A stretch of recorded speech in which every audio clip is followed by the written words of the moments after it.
Hello students, क्या अभी तक आप सोए हुए हैं? तो बिल्कुल ही जाग जाइए। हम हमेशा सभी को जगाने का प्रयास करते हैं कि जाग जाइए। क्यों? क्योंकि आपका एग्जाम बिल्कुल ही करीब आ गया है। एग्जाम मतलब कि एकदम सामने में, जैसे ही आपका नींद खुलता होगा दिखता होगा एग्जाम एग्जाम एग्जाम, ऐसा सिचुएशन है फिलहाल। तो अगर आप ठीक ठाक तैयारी किए हैं, नहीं भी किए हैं, जितना भी तैयारी किए हैं लगभग में, और अगर आप ऑब्जेक्टिव के लिए एक बेहतरीन सोर्स खोज रहे हैं, एक ऐसा सोर्स जहाँ पे आपको बेहतरीन ऑब्जेक्टिव मिले और एग्जाम से रिलेटेड ऑब्जेक्टिव मिले जो कि डायरेक्ट एग्जाम में क्वेश्चन पूछे जाए, ऐसा ऑब्जेक्टिव मिले, अगर ऐसा खोज रहे हैं तो फटाक से आ जाइए अमित गौरव एडुकेशन पे। देखिए बात ये है, स्टूडेंट साल भर पढ़ाई किया, जो भी किया नहीं किया, जितना भी किया काम भर, लेकिन उसके बाद बात होता है कि एग्जाम का तैयारी कैसा किया, एग्जाम का प्रिपरेशन वो कैसा किया। एग्जाम का प्रिपरेशन कहने का मतलब हुआ कि क्या वो एग्जाम के क्वेश्चनों को ट्राई किया, क्या उसको पता है कि एग्जाम में क्वेश्चन कैसे पूछे जाते हैं। ये सब भी बहुत मेन रोल उसमें निभाता है। ठीक है, ये सब पता है तो ठीक है, नहीं पता है तो फिर हम ही। तो अगर आप साल भर तक पढ़े हैं ठीक ठाक, जितना उतना ही पढ़े हैं, ज्यादा नहीं कि एकदम हाई लेवल या लो लेवल, उससे कोई दिक्कत नहीं है, और थोड़ा सा भी प्रॉब्लम है तो फटाक से आ जाइए, इस पर सब्सक्राइब करके रख लीजिए, आपको बेहतरीन चीजें मिलने वाली है। अब अगर हम देखें सभी सब्जेक्टों में, तो लगभग साइंस का सारा ऑब्जेक्टिव हम करवा चुके हैं। चैप्टर वाइज साइंस में तो चैप्टर वाइज करवाए हैं कि प्रत्येक चैप्टर का ऑब्जेक्टिव है, प्रत्येक चैप्टर में इतना इतना ऑब्जेक्टिव है। लेकिन जब सोशल साइंस को देखें तो सोशल साइंस में प्रत्येक चैप्टर वाइज नहीं है, लेकिन सब्जेक्ट वाइज जरूर है। कि हिस्ट्री का 2 वीडियो हम डाल दिए हैं, दोनों में से ही ऑब्जेक्टिव रहेगा, उससे बाहर एग्जाम में कुछ भी नहीं रहेगा। इकोनॉमिक्स का डाले हैं 2 वीडियो, उसमें ही से ही रहेगा ऑब्जेक्टिव, उससे बाहर कुछ भी नहीं रहेगा। फिर अभी हम ज्योग्राफी का आज बनाए हैं। आज किसका है? ज्योग्राफी का। तो अगर आप एक ठीक ठाक स्टूडेंट हैं, हम बता देते हैं किन किन के लिए ये यूजफुल वीडियो होने वाला है। तो अगर आप एक ठीक ठाक स्टूडेंट हैं, ठीक ठाक पढ़ल लिखल है, ठीक ठाक जानते हैं, थोड़ा थोड़ा कॉन्सेप्ट पता है, पढ़े हुए हैं, तभी ये वीडियो देखिएगा, वरना मत देखिएगा। बकलोल को के लिए बिल्कुल भी नहीं है। और मोस्ट इंपॉर्टेंट ऑब्जेक्टिव है बकलोल, इसलिए भी देख सकता है क्योंकि ये ऑब्जेक्टिव तुम याद कर लो यही आएगा, इसलिए बकलोल देख सकता है। लेकिन समझने की बात है तो जो पहले से थोड़ा सा मेहनत किया उसी को समझ में आएगा, डायरेक्ट यहाँ से किसी को समझ में आने वाला नहीं है, ये बात है। तो आपको धैर्य रखना है, एक प्रैक्टिस सेट की तरह सारा क्वेश्चन को अटेम्प्ट करना है, आपको देखना है कितना बनता है नहीं बनता है। ठीक है, हम पहले ही बता देते हैं, बाकी बातें कोई दिक्कत नहीं है।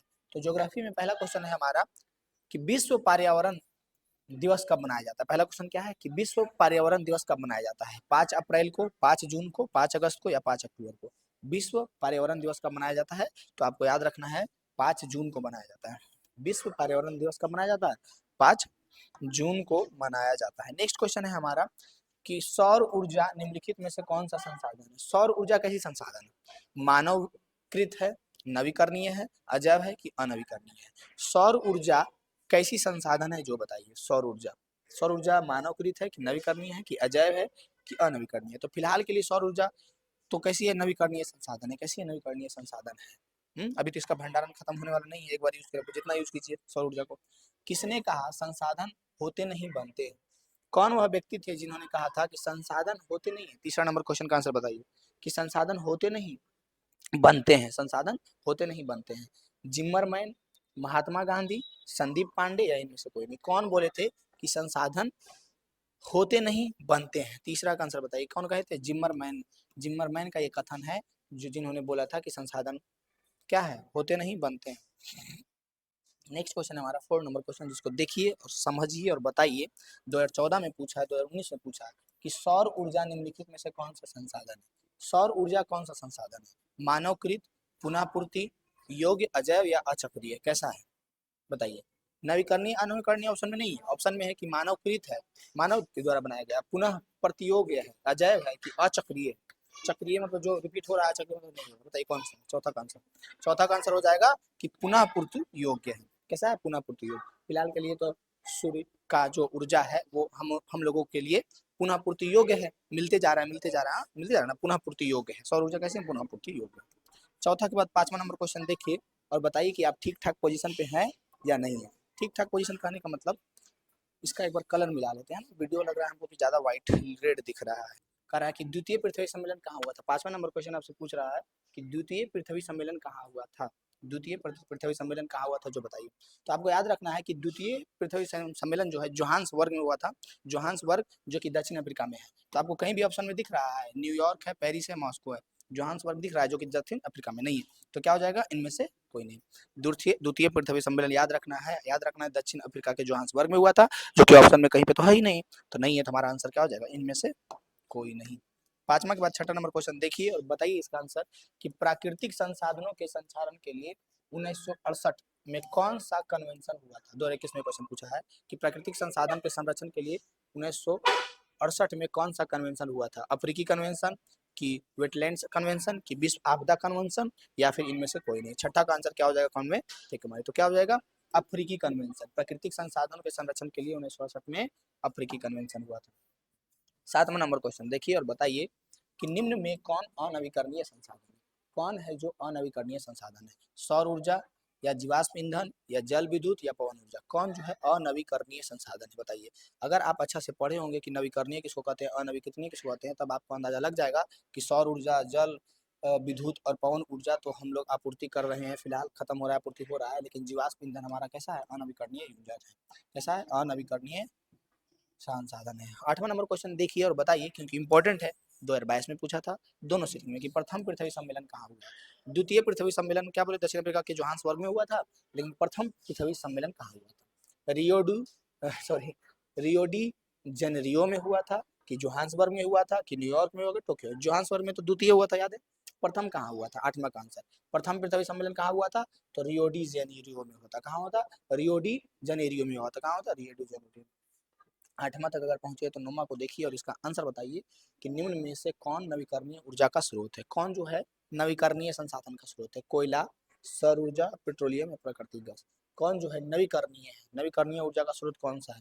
तो नवीकरणीय ऊर्जा का स्रोत हमारा कौन सा है? सौर ऊर्जा। बाकी सब तो एक बार यूज करेंगे खत्म, एक बार यूज करेंगे खत्म, लेकिन सौर ऊर्जा है नवीकरणीय ऊर्जा स्रोत। ठीक है, देखिए नवीकरणीय अनवीकरणीय याद करने के लिए सबका बहुत सारा तरीका है, आप कोई भी तरीका से इसको याद रख सकते हैं, ये आप पे डिपेंड करता है कि कौन सा तरीका से याद रखना चाहते हैं।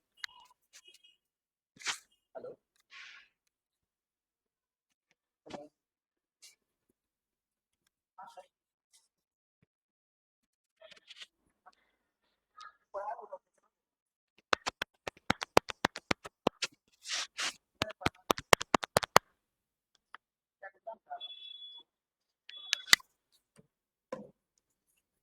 यानी कि आपको बताना है पर्यावरण संरक्षण हेतु पहला विश्व शिखर सम्मेलन कब आयोजित हुआ था? 1972 में, 1985 में, 1992 में, 1995 में? पर्यावरण संरक्षण हेतु विश्व शिखर सम्मेलन कब आयोजित हुआ था? 2024 में ये क्वेश्चन पूछा गया था। बताइए 10वां का आंसर कब हो जाएगा? तो 1992 में। कब? 1992 में, 1992, 1992 में। पर्यावरण संरक्षण हेतु पहला विश्व शिखर सम्मेलन कब आयोजित हुआ था? 1992 में हुआ था। कब हुआ था? 1992।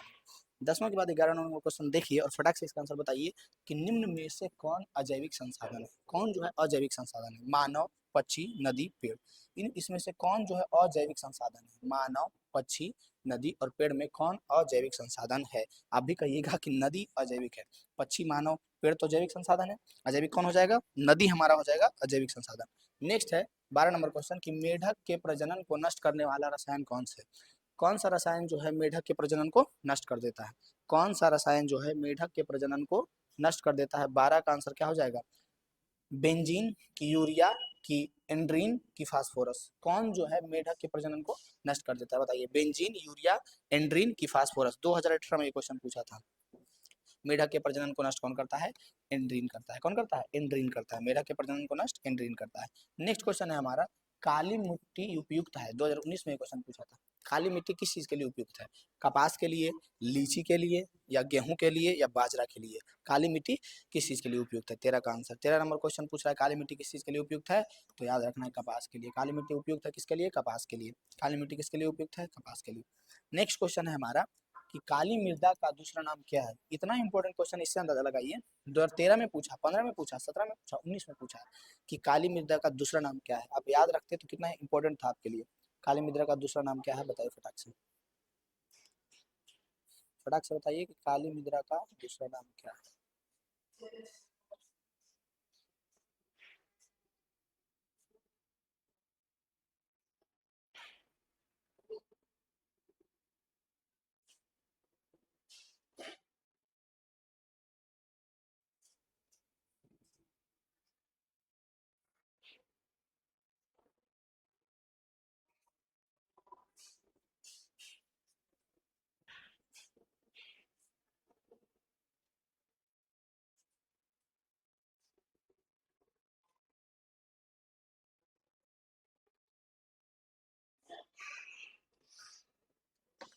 बताइए।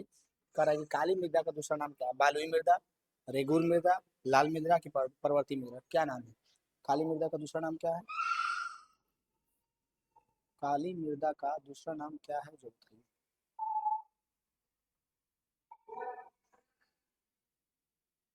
काली मृदा का दूसरा नाम, काली मृदा का दूसरा नाम क्या है? 2015 में क्वेश्चन पूछा है, 2013 में पूछा है, 2017 में पूछा है और 2019 में पूछा है। आप इतना देर में जरूर इसका आंसर बता दिए, कमेंट में जरूर बताइए, हम कमेंट आपका देखते ही रहते हैं, ठीक है। 14 का आंसर बताइए, कौन है? रेगुर मृदा। रेगुर मृदा, काली मृदा का दूसरा नाम क्या है? रेगुर मृदा। काली मृदा का दूसरा नाम क्या है? रेगुर मृदा। 14 के बाद 15 नंबर क्वेश्चन को देखिए। 15 नंबर क्वेश्चन कह रहा है मरुस्थलीय मृदा किस राज्य में पाई जाती है? 2016 में पूछा, 2022 में पूछा कि मरुस्थलीय मृदा किस राज्य में पाई जाती है? उत्तर प्रदेश में, राजस्थान में, कर्नाटक में कि महाराष्ट्र में?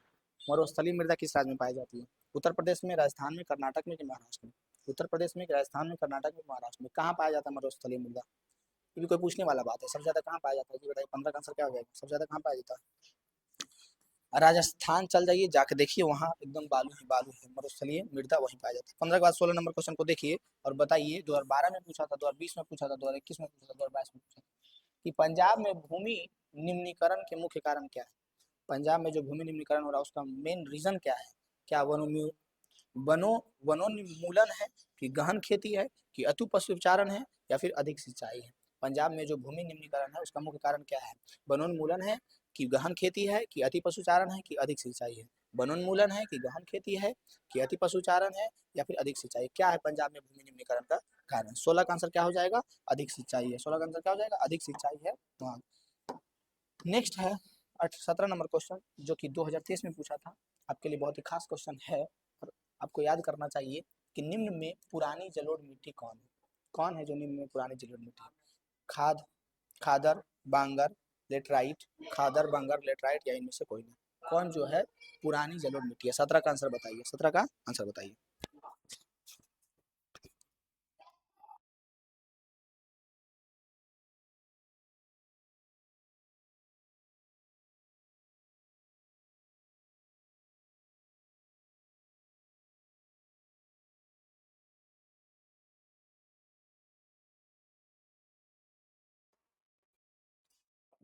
यानी कि आपको इसका आंसर बताना है कि निम्न में पुरानी जलोढ़ मिट्टी कौन है? खादर, बांगर, लेटराइट या इनमें से कोई नहीं? कौन जो है पुरानी जलोढ़ मिट्टी है? 17 का आंसर क्या हो जाएगा बताइए, कमेंट में फेंक के मारिए कि 17 का आंसर क्या हो जाएगा? क्या हो जाएगा? बांगर। क्या हो जाएगा? बांगर। पुरानी जलोढ़ मिट्टी कौन है? बांगर, पुरानी जलोढ़ मिट्टी। 18 नंबर क्वेश्चन को देखिए, 18 नंबर क्वेश्चन को, 18 नंबर क्वेश्चन का निम्न में से कौन मृदा निर्माण का कारक है? मृदा निर्माण का कारक कौन है? जलवायु, चट्टान, वनस्पति या इनमें से सभी? मृदा निर्माण के कारण चट्टान भी है, जलवायु भी है, वनस्पति है, तीनों से मिलकर के मृदा बनता है, तीनों तीनों से बनता है, ठीक है। जलवायु से भी, चट्टान से भी और वनस्पति भी, यानी आंसर हो जाएगा हमारा इनमें से सभी। कम समय में ज्यादा ऑब्जेक्टिव टच करना है, इसलिए हम इतना फास्ट करवाते हैं और शुरू में ही हम बात बताते हैं कि किसको देखना है, किसको नहीं देखना है, किसके लिए इंपॉर्टेंट है। जो चाहता है कि एग्जाम का इंपॉर्टेंट ऑब्जेक्टिव चाहिए एकदम यही एग्जाम में रहे, बस उसी के लिए, ठीक है। ज़्यादा हम नहीं डिटेल में जा रहे हैं, नहीं कुछ इसके बारे में बता रहे हैं। 18 का आंसर हो गया डी। 19 नंबर क्वेश्चन को देखिए और 19 नंबर क्वेश्चन का आंसर बताइए। कह रहा है कि काली मिट्टी कहाँ पाई जाती है? झारखंड में, महाराष्ट्र में, कि पश्चिम बंगाल में, कि अरुणाचल प्रदेश में? कहाँ पाया जाता है काली मिट्टी बताइए? ना ही झारखंड में, ना ही पश्चिम बंगाल, ना ही अरुणाचल प्रदेश, महाराष्ट्र में। कहाँ काली मिट्टी कहाँ पाया जाता है? महाराष्ट्र में पाया जाता है। काली मिट्टी कहाँ पाया जाता है जी? महाराष्ट्र में। याद रहेगा बताइए, कुछ समय के लिए इसको यहाँ लगा देते हैं। काली मिट्टी कहाँ पाया जाता है? महाराष्ट्र में। महाराष्ट्र में, महाराष्ट्र में कहा? महाराष्ट्र में। 19 को अगर बनाए हैं तो 20 नंबर क्वेश्चन को देखिए और 20 का आंसर बताइए फटाक से। 20 नंबर क्वेश्चन कह रहा है आपसे कि निम्न में से किसे नवीन जलोढ़ मिट्टी कहा जाता है? किसे नवीन जलोढ़ मिट्टी कहा जाता है? खादर को, बांगर को, रेंगुर को या इनमें से सभी को? क्या खादर को नवीन जलोढ़ मिट्टी कहते हैं? क्या बांगर को नवीन जलोढ़ मिट्टी कहते हैं? क्या रेंगूर को नवीन जलोढ़ मिट्टी कहते हैं? इनमें से सभी को कहते हैं? बताइए 20 का आंसर क्या हो जाएगा? कमेंट में सेकंड 20 का आंसर क्या हो जाएगा? 20 का आंसर हो जाएगा ये खादर। क्या हो जाएगा? खादर। नेक्स्ट क्वेश्चन है हमारा 21 number question, most important question है जो आपको याद रखना है कि रेंगूर किसे कहते हैं? लाल मिट्टी को, काली मिट्टी को, जलोढ़ मिट्टी को, लेटराइट मिट्टी को, किसको कहते हैं? रेगूर। रेगूर किसको कहते हैं भाई? लाल मिट्टी को कि काली मिट्टी को? पीछे क्वेश्चन में पूछा हुआ था, है ना, वही घुमा करके पूछता कि जलोढ़ मिट्टी को, लेटराइट मिट्टी को, रेंगूर किसको कहते हैं? 21 का आंसर क्या हो जाएगा? 21 का आंसर हो जाएगा क्या हमारा कि काली मिट्टी को रेंगूर मिट्टी कहते हैं। यही क्वेश्चन घुमा के पूछा था कि काली मिट्टी को क्या कहते हैं? तो काली मिट्टी को रेंगुर मिट्टी कहते हैं, या रेंगुर मिट्टी को क्या कहते हैं? तो काली मिट्टी कहते हैं। नेक्स्ट क्वेश्चन है हमारा, बृहद क्षेत्र में जल की उपस्थिति के कारण ही, बृहद क्षेत्र में जल की उपस्थिति के कारण ही पृथ्वी को कहते हैं क्या? 2014 में पूछा, 2019 में पूछा, 2019 के दोनों सिटी में पूछा कि बृहद क्षेत्र में जल की उपस्थिति के कारण ही पृथ्वी को क्या कहते हैं, उजला ग्रह, लाल ग्रह, नीला ग्रह। ज्यादा से ज्यादा क्षेत्रों में जल की उपस्थिति है, उसी के कारण पृथ्वी का कलर कैसा दिखता है, उजला, लाल, नीला या, और वही ग्रह कहते भी हैं। नीला दिखता है तो नीला ग्रह, हरा दिखता है तो हरा ग्रह, लाल दिखता है तो लाल ग्रह, पीला दिखता है तो पीला ग्रह। कैसा दिखता है अब आप बताइए हमको, कैसा दिखता है? आंसर बताइए इसका क्या हो जाएगा 22 का आंसर। 22 नंबर क्वेश्चन का आंसर क्या हो जाएगा, कमेंट में लिख मारिए क्या हो जाएगा 22। नीला ग्रह हम लोग कहते हैं, क्या कहते हैं, नीला ग्रह कहते हैं ना, नीला ग्रह कहते हैं, इसलिए इसको। 22 के बाद 23 नंबर क्वेश्चन को देखिए और इसका आंसर बताइए कि प्राणियों के शरीर में कितनी प्रतिशत जल की मात्रा निहित है।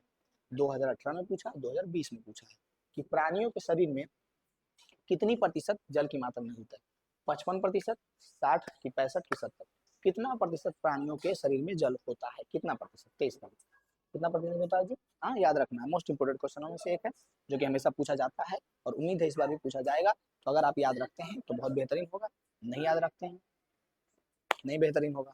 याद रखिएगा 65% होता है। प्राणियों के शरीर में कितनी प्रतिशत जल की मात्रा होती है, याद रखना है आपको 65% होता है। कितना होता है, 65%। नेक्स्ट क्वेश्चन है हमारा कि गोविंद सागर कृत्रिम जलाशय, गोविंद सागर कृत्रिम जलाशय किस चीज से संबंधित है, रिहंद बांध से, भाखड़ा नागल बांध से, हीराकुंड बांध से कि नरौरा बांध से।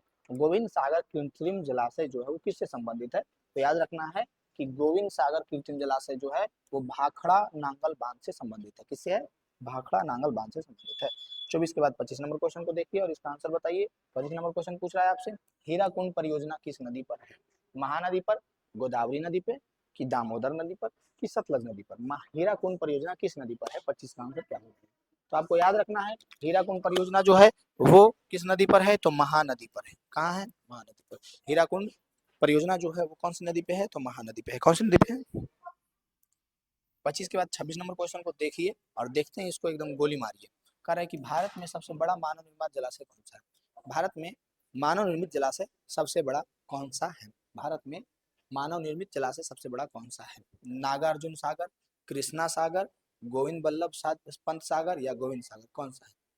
26 का आंसर, भारत में सबसे बड़ा मानव निर्मित जलाशय कौन सा है, याद रखना है गोविंद बल्लभ पंत सागर सबसे बड़ा है भारत में निर्मित जलाशय। भारत में सबसे बड़ा निर्मित जलाशय कौन सा है, गोविंद बल्लभ सागर। नेक्स्ट क्वेश्चन जो कि मोस्ट इंपोर्टेंट क्वेश्चन है कि बिहार में अति जल दोहन से किस तत्व का संकेंद्रण होता है, बिहार में अति जल दोहन से किस तत्व का संकेंद्रण होता है, संकेंद्रण होता है। बिहार में अति जल दोहन से किस तत्व का संकेंद्रण बढ़ा है, बताइए। फ्लोराइड का, क्लोराइड का या फिर आर्सेनिक का कि लौह का। 27 का आंसर क्या हो जाएगा, कमेंट में फेंक के मारिए। याद रखना है आर्सेनिक का। किसका, बिहार में अति जल दोहन से कौन सा तत्व का संकेंद्रण बढ़ा है, तो आर्सेनिक का। किसका, आर्सेनिक का। 27 का आंसर हो गया सी, 27 का आंसर हो गया सी। 28 नंबर क्वेश्चन को देखिए और बताइए कि देश में सर्वाधिक वर्षा कहाँ होती है, पूर्णिया या फिर मासिनराम की चेरापूंजी की कोच्चि। सबसे ज्यादा वर्षा जो है हमारे देश में कहाँ होती है, सबसे अधिक वर्षा हमारे देश में कहाँ होती है, बताइए। हमारे देश में सबसे अधिक वर्षा कहाँ होती है, पूर्णिया में कि मासिनराम के कि चेरापूंजी में कि कोच्चि में। 28 का आंसर क्या हो जाएगा, 28 का आंसर हो जाएगा मासिनराम। कहाँ, मासिनराम। 28 के बाद 29 नंबर क्वेश्चन को देखिए और बताइए फटाक से इसका आंसर कि देश के बांधों को किसने भारत का मंदिर कहा था, देश के बांधों को भारत का मंदिर किसने कहा था, देश के बांधों को भारत का मंदिर कौन बोले थे, क्या महात्मा गांधी बोल के गए हैं,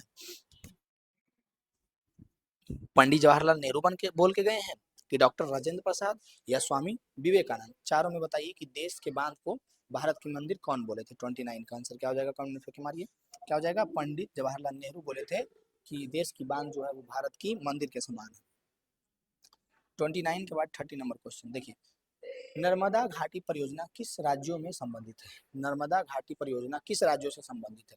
2018 में क्वेश्चन पूछा था और 2022 में पूछा था। बिहार, उत्तर प्रदेश, मध्य प्रदेश से कि तमिलनाडु, केरल, कर्नाटक से कि पश्चिम बंगाल, उत्तर प्रदेश, पंजाब से कि गुजरात, महाराष्ट्र, मध्य प्रदेश से। नर्मदा घाटी परियोजना कौन राज्य से संबंधित है। 30 का आंसर क्या हो जाएगा, बताइए कमेंट में फेंक मार के। 30 का आंसर क्या हो जाएगा, 30 का आंसर हो जाएगा हमारा गुजरात। क्या हो जाएगा आंसर, गुजरात, महाराष्ट्र और मध्य प्रदेश। क्या हो जाएगा, गुजरात, महाराष्ट्र और मध्य प्रदेश। नर्मदा घाटी परियोजना कौन से राज्य से संबंधित है, तो गुजरात, महाराष्ट्र और मध्य प्रदेश से संबंधित है।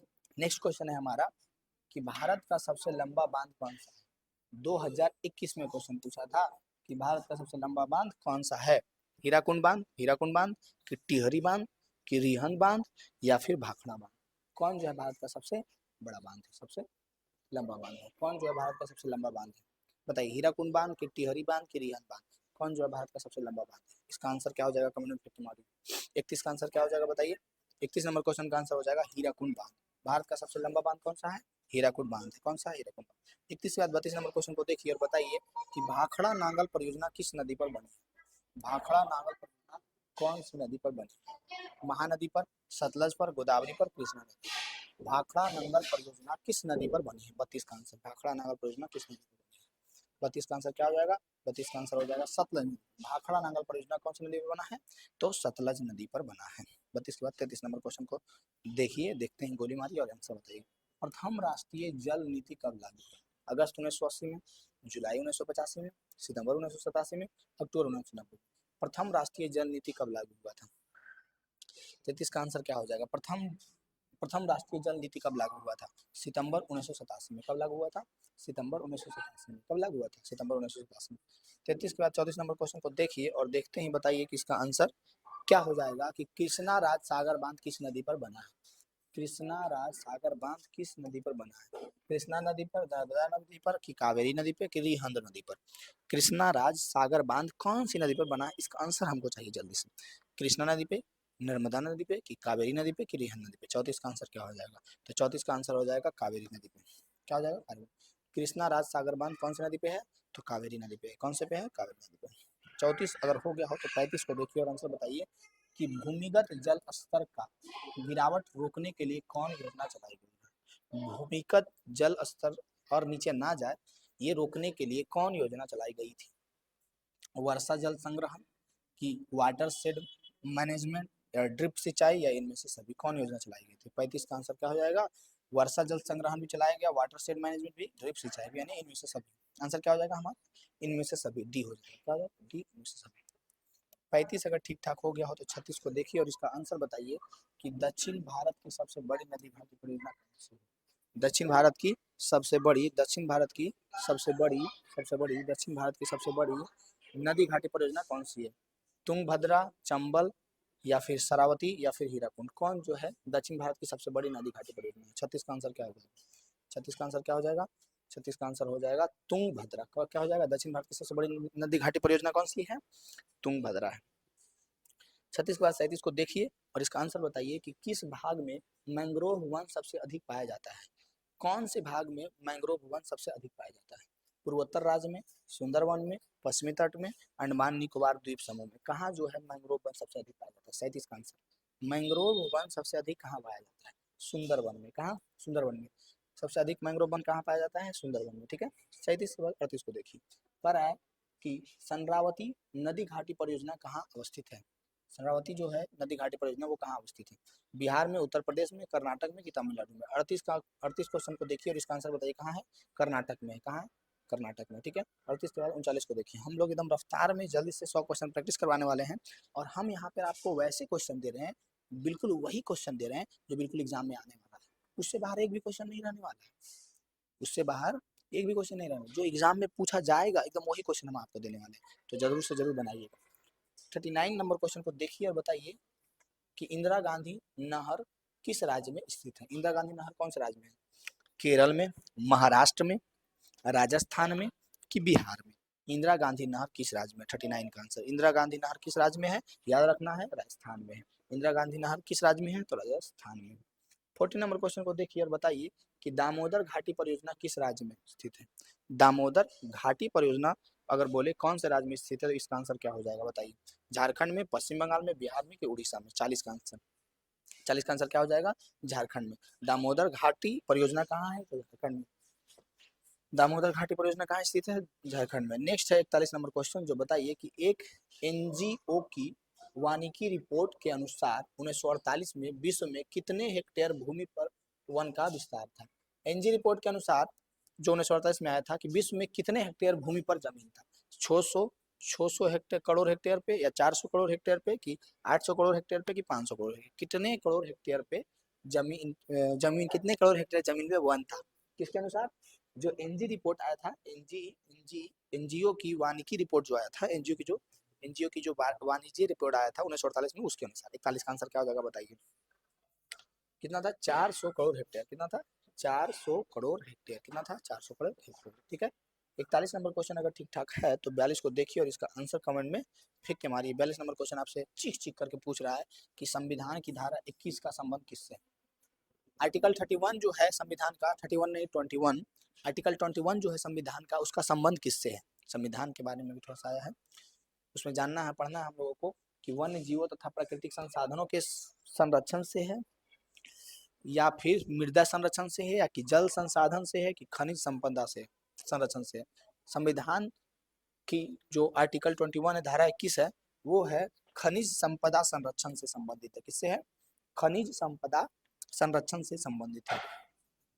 42 के बाद 43 नंबर क्वेश्चन को देखिए कि भारत का कान्हा राष्ट्रीय पार्क प्रसिद्ध है किस चीज के लिए?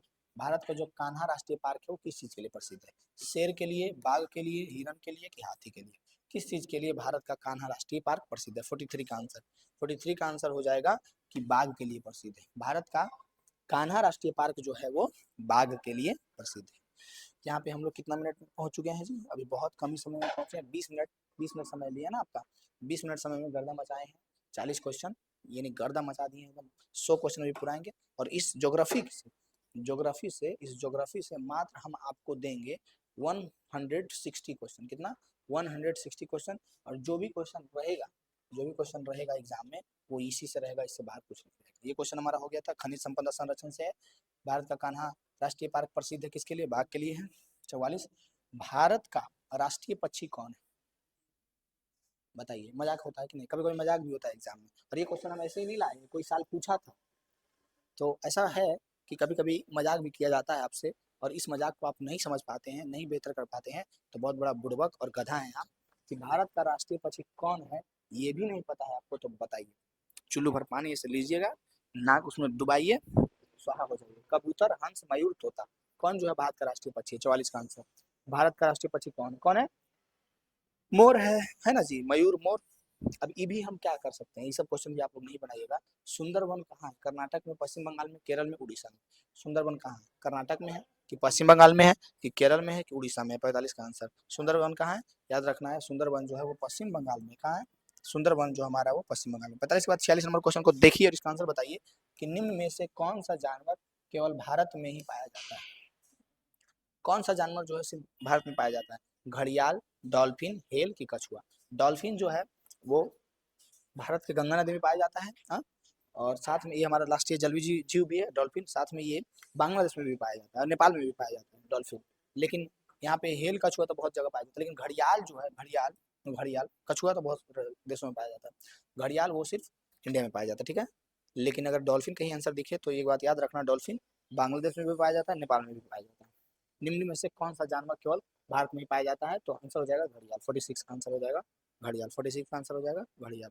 नेक्स्ट है 47 नंबर क्वेश्चन को देखिए और बताइए इसका आंसर क्या हो जाएगा। कह रहा है कि वन संरक्षण एवं प्रबंधन की दृष्टि से वनों को कितने वर्गों में वर्गीकृत किया गया है? वन संरक्षण एवं प्रबंध की दृष्टि से वनों को कितने वर्गों में वर्गीकृत किया गया है? कितने वर्गों में? 3 वर्गों में वर्गीकृत किया गया है। कितने वर्गों में? 3 वर्गों में। 48 नंबर क्वेश्चन को देखिए, बताइए निम्न राज्यों में से किसमें सर्वाधिक वन क्षेत्र है? कौन सा राज्य में सबसे अधिक वन क्षेत्र है? मध्य प्रदेश में, उत्तर प्रदेश में, कर्नाटक में कि केरल में? सबसे अधिक वन क्षेत्र जो है वो मध्य प्रदेश में है। कहाँ है? मध्य प्रदेश में। कौन से राज्य में सबसे अधिक वन क्षेत्र है? मध्य प्रदेश में सबसे अधिक वन क्षेत्र है। 49 नंबर क्वेश्चन है कि गिर राष्ट्रीय उद्यान कहाँ है? 2022 में एक क्वेश्चन पूछा था कि गिर राष्ट्रीय उद्यान कहाँ है? अरुणाचल प्रदेश में है, बिहार में है कि असम में है कि गुजरात में है? गिर राष्ट्रीय उद्यान कहाँ है? 49 का आंसर। गिर राष्ट्रीय उद्यान कहाँ है? गुजरात में। कहाँ है? गुजरात में। गिर राष्ट्रीय उद्यान कहाँ है? तो गुजरात में है। 49 के बाद 50 नंबर क्वेश्चन को देखिए, गौर से देखिए चश्मा लगा के। नंदा देवी राष्ट्रीय उद्यान कहाँ है? उत्तर प्रदेश, उत्तराखंड, केरल या झारखंड? नंदा देवी राष्ट्रीय उद्यान कहाँ है? हम लोग 50 क्वेश्चन तक पहुंच चुके हैं, हाफ सेंचुरी एकदम क्रॉस कर ली है। कहाँ है? उत्तराखंड में। नंदा देवी राष्ट्रीय उद्यान कहाँ है? तो उत्तराखंड में। नंदा देवी राष्ट्रीय उद्यान कहाँ है? तो उत्तराखंड में है। नेक्स्ट क्वेश्चन है हमारा 51 नंबर क्वेश्चन, आयुर्वेद के जनक कौन है? 2021 में क्वेश्चन पूछा है, 2023 में क्वेश्चन पूछा है कि आयुर्वेद के जनक कौन है? चरक है या धन्वंतरी है या पतंजलि है या सुसूत्र है? कौन है? कौन जो है आयुर्वेद के जनक है, कौन है बताइए। आयुर्वेद के जनक कौन है, चरक की धन्वंतरी की पतंजलि। आयुर्वेद के जनक कौन है, तो आयुर्वेद के जो जनक है वो कौन है, चरक है। आयुर्वेद के जनक कौन है, चरक। नेक्स्ट क्वेश्चन है हमारा 51 के बाद 52 नंबर क्वेश्चन कि बाघ परियोजना की शुरुआत कब हुई। बाघ परियोजना, बाघ को बचाने के लिए बाघ परियोजना कब लाया गया, 1970 में, 1973 में, 75 में कि 78 में। बाघ परियोजना की शुरुआत कब हुई, 52 नंबर क्वेश्चन। बाघ परियोजना की शुरुआत हुई थी 1973 यानी 1973 में।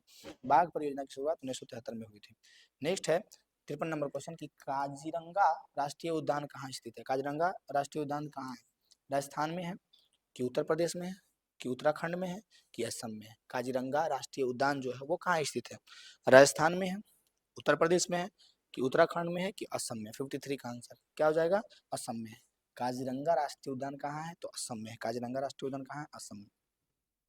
53 के बाद 54 नंबर क्वेश्चन देखिए, भारतीय वन्य जीव बोर्ड का गठन कब हुआ। भारतीय वन्य जीव बोर्ड का गठन कब हुआ, 1950 में कि 1952 में कि 1948 में कि 1954 में। भारतीय वन्य जीव बोर्ड का गठन कब हुआ, 54 का आंसर कब हुआ, 1952 में हुआ था। भारतीय वन्य जीव बोर्ड का गठन कब हुआ, 1952 में। भारतीय वन्य जीव बोर्ड का गठन कब हुआ, 1952 में हुआ। 54 के बाद 55 नंबर क्वेश्चन है कि टेक्सोल का उपयोग होता है। टेक्सोल का उपयोग किस चीज के लिए होता है, 2023 में क्वेश्चन पूछा कि मलेरिया में, एड्स में, कैंसर में कि टीबी के रोग में, किसमें जो है टेक्सोल का उपयोग किया जाता है बताइए। मलेरिया से पीड़ित व्यक्ति के लिए कि एड्स के लिए कि कैंसर के लिए कि टीबी में, किसमें यूज किया जाता है टेक्सोल का, जो बताइए। टेक्सोल का उपयोग किसमें होता है, इतना इंपॉर्टेंट क्वेश्चन है, 2023 में पूछा था, हो सकता है अभी 2026 में पूछ दे, तो आपको ये बात याद रखना है कि टेक्सोल का उपयोग किस लिए किया जाता है। 55 का आंसर क्या हो जाएगा, कौन में फेंके मारी। सिंपल याद रखना है, कैंसर में यूज होता है। कहाँ, किसके लिए, कैंसर में। टेक्सोल का उपयोग किस में होता है, कैंसर में। टेक्सोल का उपयोग कैंसर में होता है, ठीक है, याद रहेगा आपको, बिल्कुल ही याद रहेगा। टेक्सोल का यूज कैंसर में होता है, टेक्सोल का यूज कैंसर में होता है, याद रहेगा। 55 का आंसर क्या हो गया, सी। नेक्स्ट क्वेश्चन है हमारा 55 के बाद 56 नंबर क्वेश्चन कि जिम कार्बेट राष्ट्रीय उद्यान कहाँ स्थित है, उत्तराखंड में, गुजरात में या केरल में या उत्तर प्रदेश में। जिम कार्बेट राष्ट्रीय उद्यान कहाँ स्थित है, 56 नंबर क्वेश्चन। जिम कार्बेट राष्ट्रीय उद्यान कहाँ स्थित है, कहाँ है, उत्तराखंड में है। जिम कार्बेट राष्ट्रीय उद्यान कहाँ स्थित है। राष्ट्रीय उद्यान से तो लगता है कि ज्योग्राफी में कम से कम 2 3 4 क्वेश्चन रहता ही है कि ये राष्ट्रीय उद्यान कहाँ है, वो कहाँ है। जैसे ये वाला क्वेश्चन कि जिम कार्बेट राष्ट्रीय उद्यान कहाँ स्थित है, याद रखना उत्तराखंड में है। ऐसा ऐसा बहुत सारा क्वेश्चन अभी आने वाला, ठीक है। भारत का सबसे छोटा जैव मंडल रिजर्व कौन सा है, भारत का सबसे छोटा जैव मंडल रिजर्व कौन सा है, सुंदरबन, नंदा देवी, ग्रेट निकोबार की डेनू सैखोवा। कौन जो है भारत का सबसे छोटा जैव मंडल रिजर्व है बताइए। सुंदरबन, नंदा देवी, ग्रेट निकोबार की डेनू सौखेवा, कौन जो है भारत का सबसे छोटा जैव मंडल रिजर्व है। 57 का आंसर क्या हो जाएगा, डेनू सौखेवा। कौन सा, डेनू सैखोवा। 57 का 58 नंबर क्वेश्चन को देखिए और बताइए कि क्यूनाइन का उपयोग कहाँ होता है, मलेरिया में, कैंसर में, दर्द निवारण में कि टीबी में। क्यूनाइन का उपयोग किस चीज में होता है, मलेरिया में, कैंसर में कि दर्द निवारण में कि टीबी में, कहाँ होता है जो बताइए। कैंसर, मलेरिया, दर्द निवारण या टीबी में। 58 का आंसर क्या हो जाएगा, तो याद रखना है मलेरिया में। क्यूनाइन का उपयोग होता है मलेरिया में, किसमें होता है, मलेरिया में। नेक्स्ट क्वेश्चन है हमारे पास कि सिमलीपाल सिमलीपाल राष्ट्रीय उद्यान कहाँ है। राष्ट्रीय उद्यान से बोले एक क्वेश्चन हमेशा रहता है, ये क्वेश्चन देखिए 2024 में पूछा है, कह रहा है सिमलीपाल राष्ट्रीय उद्यान कहाँ स्थित है, कर्नाटक में, केरल में, उड़ीसा में कि गुजरात में। सिमलीपाल राष्ट्रीय उद्यान कहाँ स्थित है, 59 का आंसर। सिमलीपाल कहाँ है, उड़ीसा में। सिमलीपाल सिमलीपाल राष्ट्रीय उद्यान कहाँ है, उड़ीसा में। सिमलीपाल राष्ट्रीय उद्यान कहाँ है, उड़ीसा में। 60 नंबर क्वेश्चन को देखिए और इसका आंसर बताइए कि भारत का कितना प्रतिशत भाग वनों से ढका हुआ है। 2024 में क्वेश्चन पूछा था कि भारत का कितना प्रतिशत भाग जो है वनों से ढका हुआ है, 21.25 या 24.62 या फिर 33% की 18%। भारत का जो कुल भूमि है उसका कितना प्रतिशत भाग जो है, उसका कितना प्रतिशत भाग जो है वनों से ढका हुआ है। 60 का आंसर क्या हो जाएगा, कितना प्रतिशत भाग जो वनों से ढका हुआ है, याद रखना 24.62, कितना हो जाएगा 24.62% भाग जो है भारत का वो वनों से ढका हुआ है। 60 का आंसर हो गया अभी। 60 के बाद 61 को देखिए और इसका आंसर बताइए कि रोहिला राष्ट्रीय उद्यान कहाँ है। बोले ना राष्ट्रीय उद्यान से 3 4 क्वेश्चन फिक्स रहता है। क्वेश्चन पूछ रहा है कि रोहिला राष्ट्रीय उद्यान। आप कोई भी जैसे स्टूडेंट है ना, बस एक चीज करो, पूरा क्वेश्चन बैंक को उलटो, और देखो कि कहाँ से क्वेश्चन पूछता है, कौन सा क्वेश्चन ज्यादा रहता है। तो आप पूरा में देखिएगा, सबसे ज्यादा क्वेश्चन जो भी चीज से है वही हर एक साल रिपीट होता है, उससे बाहर कुछ नहीं रहेगा। जो एक बार पूछा हुआ है वही हर एक साल रिपीट रिपीट रिपीट होता है, उससे बाहर कुछ रहता ही नहीं। रोहिला राष्ट्रीय उद्यान कहाँ है? पश्चिम बंगाल, हिमाचल प्रदेश, तमिलनाडु, असम। कहाँ है? 61 का आंसर, 61 का आंसर हो जाएगा हिमाचल प्रदेश। क्या हो जाएगा? हिमाचल प्रदेश। 62 नंबर क्वेश्चन को देखिए और आंसर बताइए कि भारत का कितना प्रतिशत भाग वनों से ढका हुआ है। 2024 में क्वेश्चन पूछा था कि भारत का कितना प्रतिशत भाग जो है वनों से ढका हुआ है। 21.25, 24.62, 33%, 18%, कितना? 60 का आंसर बताइए कितना, कितना प्रतिशत। ये क्वेश्चन पीछे था ना, कितना था? 24.62 याद रहेगा, 24.62, 24.62, 24.62 याद रहेगा। ये क्वेश्चन लगता है अभी हम करवा दिए थे ना, फिर से रिपीट करवाते हैं। अच्छा कोई बात नहीं,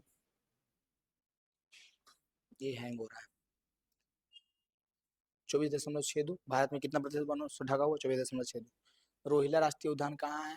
ये भी अभी 61 नंबर क्वेश्चन करवाए थे कि रोहिला राष्ट्रीय उद्यान कहाँ है, उद्यान। तो हिमाचल प्रदेश में ये भी हो गया था। नेक्स्ट क्वेश्चन है कि 1 ton, 62 number question, 62 number question कह रहा है कि 1 टन इस्पात बनाने के लिए कितना मैग्नीज का उपयोग किया जाता है। इस्पात, 1 टन इस्पात बनाना है तो कितना मैग्नीज में 1 टन इस्पात बन जाएगा? 5 किलोग्राम में, 10 किलोग्राम में, 15 किलोग्राम में, कि 20 किलोग्राम में? कितना किलोग्राम मैग्नीज का यूज करेंगे तो 1 टन इस्पात बनेगा? 62 का आंसर क्या हो जाएगा? 10 किलोग्राम। 10 किलोग्राम अगर हम लोग यूज करते हैं मैग्नीज तो 1 टन इस्पात बन जाएगा। 62 के बाद 63 नंबर क्वेश्चन देखिए कि भारत में किस खनिज का अभाव है। कौन सा खनिज का अभाव है भारत में? अभ्रक का, बॉक्साइट का, लोहा का, कि लेड का? कौन सा खनिज सबसे कम है भारत में? अभ्रक का, बॉक्साइट का, लोहा का, लेड का? 63 का आंसर क्या हो जाएगा? को याद रखना, 63 का डी होगा, यानी कि लेड का। सबसे कम जो है हमारे भारत के पास है तो वो लेड है। अभ्रक, बॉक्साइट और लोहा और लेड में कंपेयर करेंगे तो सबसे कम क्या है? लेड है। 63 नंबर क्वेश्चन अगर ठीक ठाक बता दिए हैं तो ध्यान से देखिए 64 और बताइए इसका आंसर क्या होगा। ध्यान से देखिए 64 और बताइए इसका आंसर क्या होगा। कि पीतल बनाया जाता है, पीतल किससे बनाया जाता है? तांबे से, कि तांबा और जस्ता दोनों से, कि जस्ता से, कि तांबा और जस्ता, तांबा जस्ता और टीन से? याद रखना है कि तांबा और जस्ता से पीतल बनता है। पीतल किससे बनता है?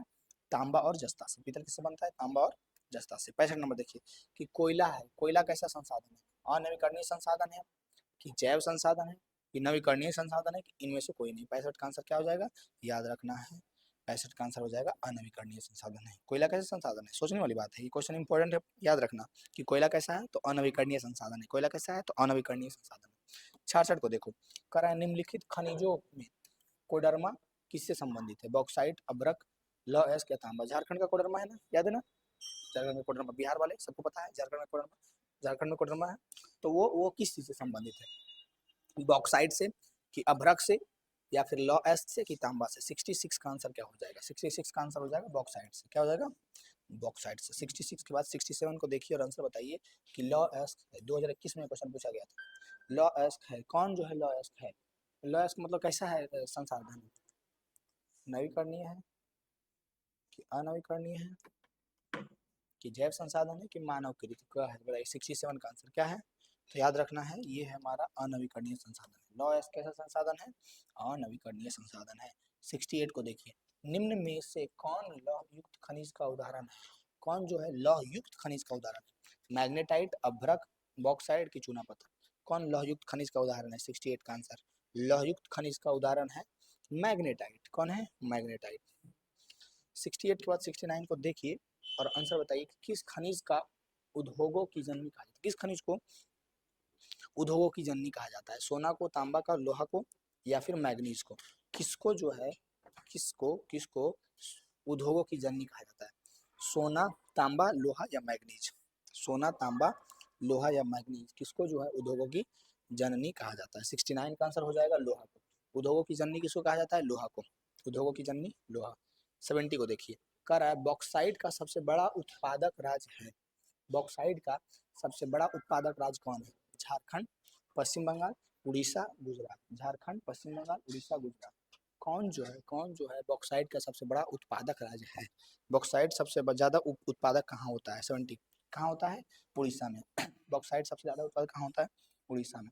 70 के बाद 71 को देखिए। 71 नंबर क्वेश्चन आपसे पूछ रहा है कि निम्न में कौन जो है कार्बनिक खनिज है? कोयला, अब्रक, बॉक्साइट तथा तांबा। कार्बनिक कौन हो गया? कोयला। कोयला हो गया हमारा कार्बनिक खनिज।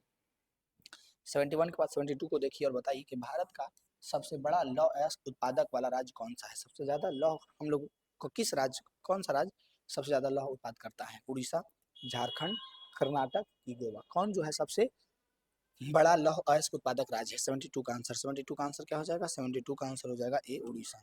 ये यानी उड़ीसा, यानी उड़ीसा। 72 के बाद 73 को देखिए, कह रहा है एल्यूमिनियम बनाने के लिए किस खनिज की आवश्यकता पड़ती है? एल्यूमिनियम बनाने के लिए कौन खनिज की आवश्यकता पड़ती है? मैग्नीज की, टीन की, लोहा के की बॉक्साइट की? एल्यूमिनियम बनाने के लिए कौन सी खनिज की आवश्यकता पड़ती है? मैग्नीज, टीन, लोहा, बॉक्साइट। 73 का आंसर, 73 का आंसर हो जाएगा डी, यानी बॉक्साइट। एल्यूमिनियम, एल्यूमिनियम कायस का है ना, बॉक्साइट, बॉक्साइट से ना बनता है। तो एल्यूमिनियम बनाने के लिए किस खनिज का उपयोग किया जाता है? बॉक्साइट। ठीक है।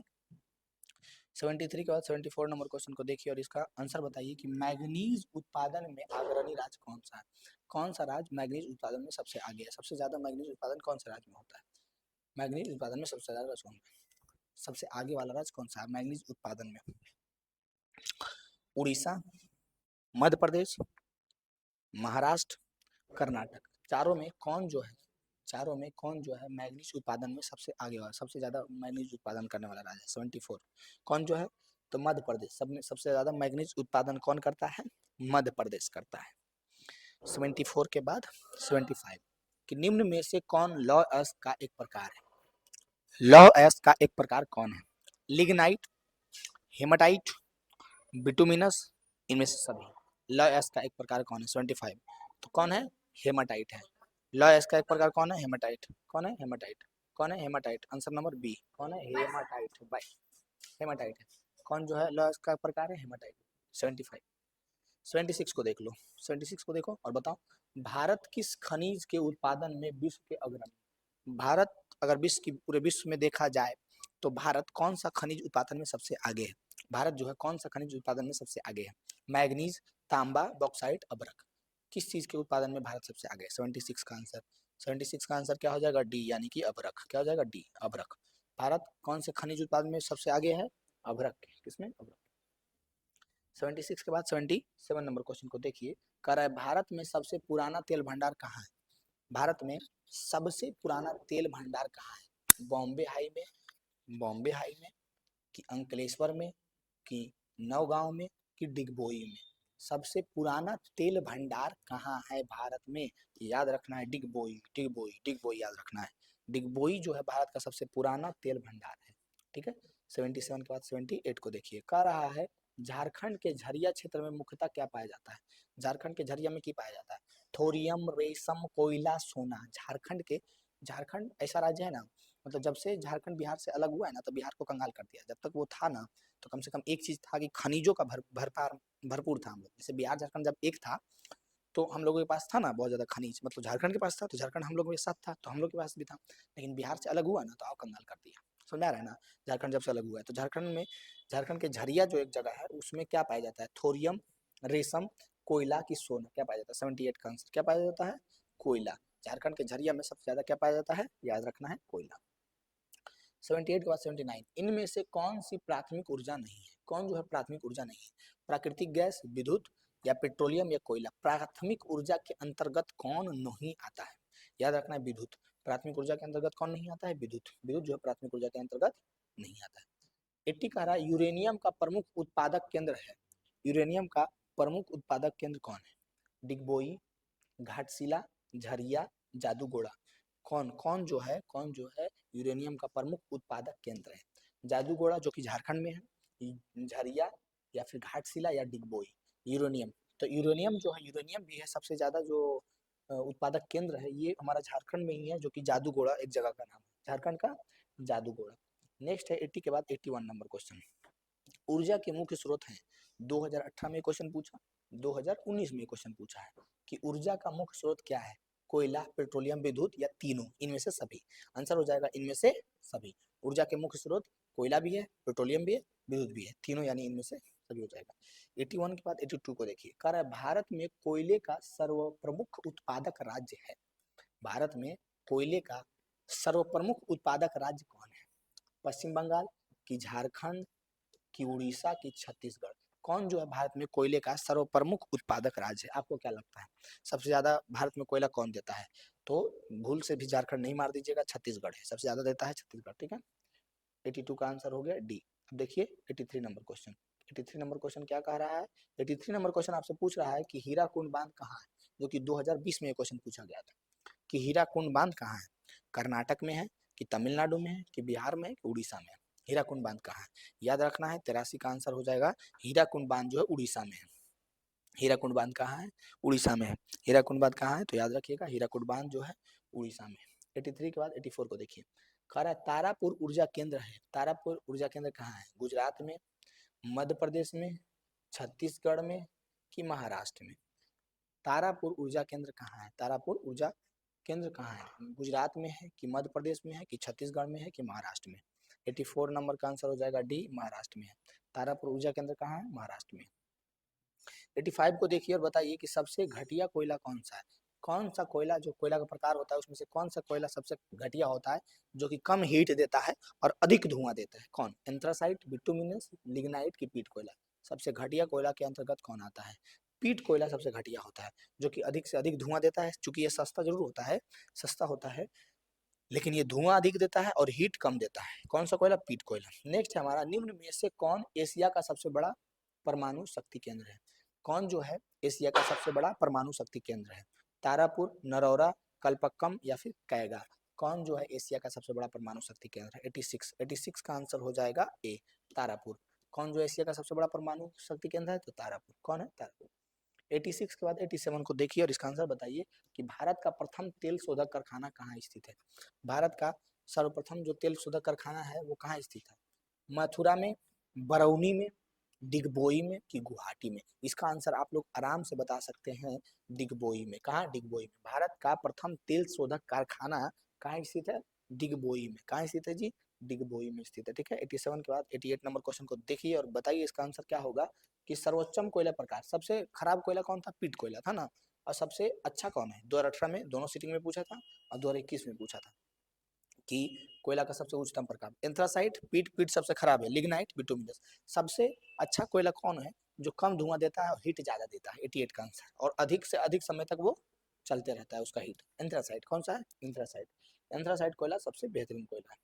88 के बाद 89 नंबर क्वेश्चन देखिए कि मानीकरण भूतापीय ऊर्जा संयंत्र किस राज्य में है? मानीकरण भूतापीय ऊर्जा संयंत्र कौन से राज्य में है?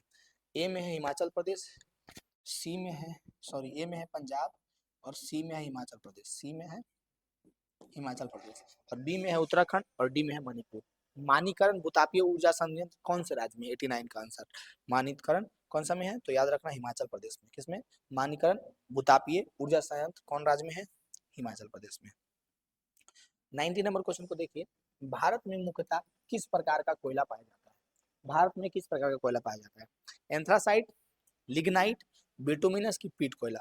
भारत में मुख्यतः सबसे ज्यादा कौन सा कोयला पाया जाता है? भारत में सबसे ज्यादा जो मुख्यतः पाया जाता है बिटुमिनस कोयला। कौन सा?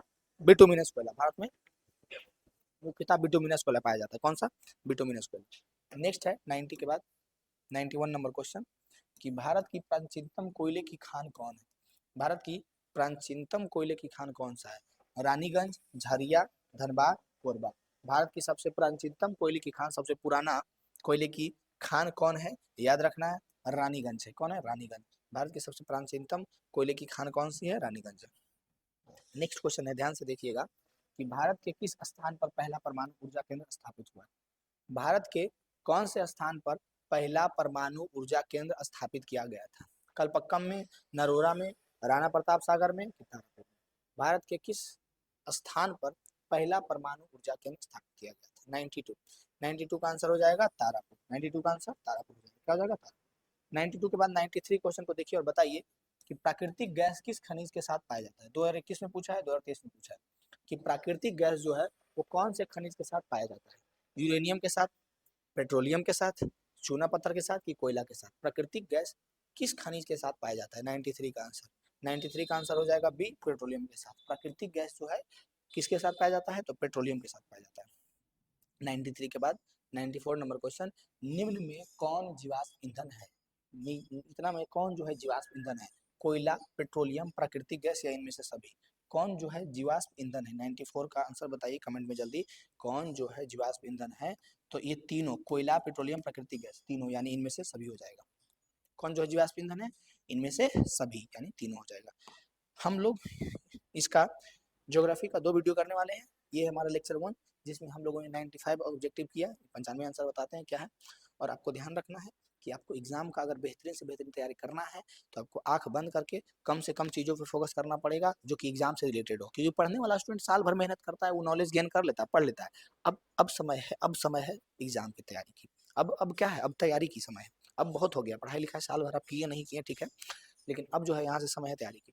तो वैसे वैसे क्वेश्चन ही करना है, वैसे वैसे क्वेश्चन पे ज़्यादा ध्यान देना है जो कि एग्जाम में ज़्यादा पूछा जाता है, क्योंकि साल भर तो आप नॉलेज गेन किए ही, लेकिन अब तो आपको नंबर जितना लाइएगा उसी के अनुसार पता चलेगा कि कितना नॉलेज गेन किए। तो इसके अनुसार हम वैसे ही ऑब्जेक्टिव को करवा रहे हैं कि जो 100% 2026 में आएगा। ठीक है, तो आप अगर देख के नहीं जाइएगा और जो देख के जाएगा वो फायदे में रहेगा। निम्न में से कौन जो है भारत का पहला स्वदेशी प्रयास से बना परमाणु विद्युत केंद्र है? कौन जो है भारत का पहला स्वदेशी प्रयास से बना परमाणु केंद्र है? 2023 में ये पूछा था। राणा प्रताप सागर परमाणु विद्युत केंद्र, कि नरौरा परमाणु विद्युत केंद्र, कि तारापुर परमाणु विद्युत केंद्र, कि कलपक्कम परमाणु विद्युत केंद्र? कौन जो है भारत का पहला स्वदेशी प्रयास से बना परमाणु विद्युत केंद्र है? 95 का आंसर, 95 का आंसर हो जाएगा डी, कलपक्कम परमाणु विद्युत केंद्र। कौन है? कलपक्कम परमाणु विद्युत केंद्र। ठीक है, याद रहेगा, 95 का आंसर हो गया डी, कलपक्कम परमाणु विद्युत केंद्र। यानी यहाँ तक हम लोग रहने देते हैं। ये हम लोगों ने 95 क्वेश्चन किए। 95 क्वेश्चन जो ज्योग्राफी के मोस्ट इंपॉर्टेंट थे, जो कि हर एक साल पूछे जाते थे और कंफर्म है 2026 में पूछा जाएगा। जो देख के जाएगा फायदा में रहेगा, नहीं देख के जाएगा पछताएगा। ठीक है, आज के लिए इतना है।